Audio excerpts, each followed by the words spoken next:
मंत्र के माध्यम से, हवन के माध्यम से, औषधियों के माध्यम से जैसे रोगों की शांति होती है, ऐसी मंत्रों के माध्यम से भी होती है। सुन रहे हैं? अभी पढ़े लिखे लोगों को विश्वास नहीं होता इन चीजों पे। जिस तरह से औषधि से रोग शांत होते हैं, ऐसे ही हवन करने से, अनेक तरह की विद्याओं की सिद्धि करने से या मंत्र आदि के माध्यम से भी रोग शांत होते हैं। जब शरीर का विष उतर सकता है, इतना बड़ा रोग जो है दूर हो सकता है कि आप किसी को विष चढ़ा हो तो विष चढ़ने का सबसे बड़ा जो उपाय है वो मंत्र ही है। इसलिए आज तक कोई भी साइंस विष को उतारने का कोई उपाय नहीं बना पाई। विष को उतारने का सबसे बड़ा उपाय मंत्र ही होता था, लेकिन आज मंत्र को जानने वाले लोग रहे नहीं। किससे रह गए हैं? आप देखेंगे कि पहले के लोगों में, या आज से भी 20-25 साल पहले भी कहीं कहीं पर गांव में अभी भी ऐसे कुछ लोग मिलते हैं जिन्हें मंत्र के माध्यम से विष उतारने की कला आती है, और बैठे बैठे हजारों किलोमीटर दूर पर भी अगर उनको समाचार मिल जाए तो उसका विष उतार सकते हैं। ये मंत्र में शक्ति होती है। इसलिए ये चीज अन्यथा नहीं है, ये चीज असिद्ध नहीं है, गलत नहीं है। ये चीज आपके विश्वास में आनी चाहिए कि मंत्र के माध्यम से भी बहुत प्रकार के विघ्न और अनेक प्रकार के काय संबंधी रोग ये सब दूर होते हैं। तो मंत्रों का उपयोग करने से जो ये रोग दूर होते हैं, इसका लोगों ने अनुभव भी किया है। समझ आ रहा है? जब लोगों में विश्वास होता है तो वह विश्वास के साथ कोई काम करते हैं तो उन्हें उससे लाभ मिलता है, और विश्वास नहीं होता है तो डर के मारे कभी कभी काम करते हैं तो उन्हें लाभ होता है, लेकिन देर से होता है, कम होता है। जिस समय कोरोना शुरू हुआ था, लॉकडाउन शुरू हुआ था, उसी समय पर आप लोगों के लिए एक मंत्र दिया गया था, और वो मंत्र कोरोना मंत्र के नाम से ही दिया गया था कि आप इसका उपयोग करें। और उस मंत्र का उपयोग किया बहुत से लोगों ने, बहुत लोगों को लाभ मिला। बच्चों को भी मंत्र याद हुआ और वो मंत्र खूब सर्कुलेट हुआ।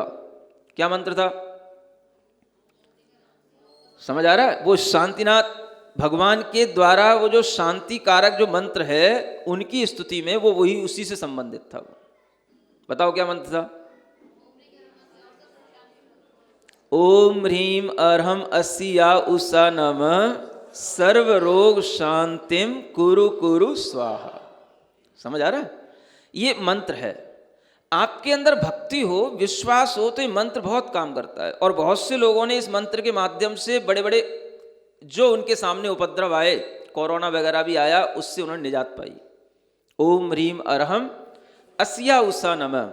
अब इसमें कोई ऐसा नहीं है कि कोई बहुत इसमें ऐसी कोई चीज़ें हों जिसको पढ़ने पर आपके लिए ऐसा लगता हो कि या तो कठिन है, या जैन के अलावा अजैन लोग भी पढ़ें तो उनके लिए भी कोई इसमें कुछ धर्म दिख रहा हो, ऐसा कुछ नहीं है। हमें अक्षर हैं ये, अगर अक्षरों का महत्व जानते हो तो ठीक है, और नहीं जानते हो तो भी मंत्र के माध्यम से श्रद्धा करके पढ़ोगे, आपको लाभ मिलेगा। ओम ह्रीम अर्हम अस्या उषा नमः सर्व रोग शांतिम कुरु कुरु स्वाहा। समझ आ रहा है? ये कौन करेगा रोगों की शांति? तो अस्या उषा। समझ आ रहा है? अगर आपको ये अक्षर समझ में आते हो तो ठीक है, नहीं समझ में आते हो तो भी व्यापक अक्षर हैं। अक्षर भी अपने आप में मंत्र होते हैं। समझ आ रहा है? अ माने आपके लिए अरिहंत हो सकते हैं। अ माने शब्द शास्त्र के अनुसार अ अक्षर ब्रह्म का प्रतीक होता है। ब्रह्म माने शुद्ध आत्मा का प्रतीक होता है। समझ आ रहा है? अ माने अरिहंत आप कहते हैं तो शुद्ध आत्मा की तरफ ही जाते हैं। अ माने ब्रह्म होता है ना? सी माने हर तरह की सिद्धि करने वाला आत्मा, बस वो सी है। आ माने वह जो ब्रह्म के मार्ग पर चल रहा है, दूसरों को चला रहा है, वो आ कहलाता है, जिसे हम आचार्य कहते हैं।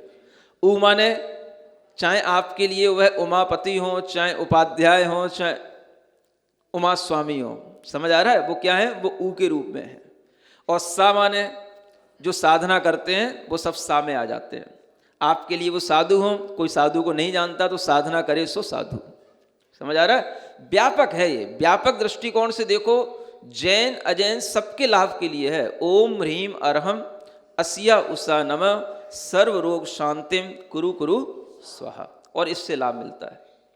आप देखें कि इन मंत्रों में शक्ति है, तभी आचार्य यहाँ कह रहे हैं कि जिस तरह से मंत्रों के प्रयोग करने से हे भगवान लोग अपनी इन व्याधियों की शांति करते हैं, कहीं अग्नियां लग जाती हैं, बाढ़ आ जाती हैं, उपद्रव होते हैं, लोगों को पता नहीं होता, सब देखते रह जाते हैं, लेकिन कोई शांति के लिए उपाय नहीं करता कभी।